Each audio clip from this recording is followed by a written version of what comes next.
Everyone knows how to measure twice and cut once.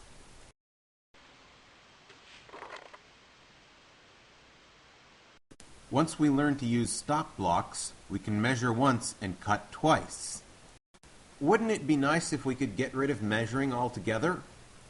If you happen to have a shim that fits in the kerf in your sled, you can gently slide your object against it, set up the stop block on its other side. But that's fiddly and prone to breaking the shim. There has to be a better way. I found a nice straight-grained piece of wood, a few inches longer than the distance between the saw blade and the edge of my crosscut sled. I'll give one corner a quick approximate round over in the style made famous by Matthias Wandel.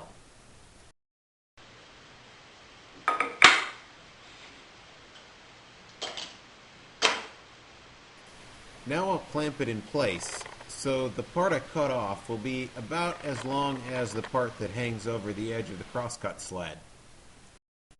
If you're still watching, thank you.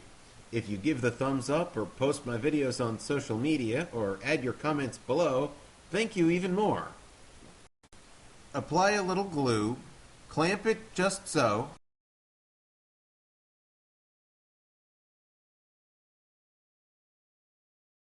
and let it dry overnight. Alright, it's been overnight. I've removed the clamps from here, and now here's the technique.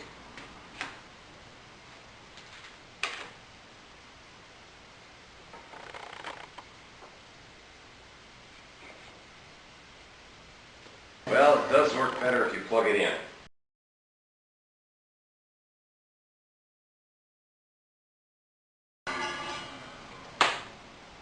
And that's a perfect fit every time.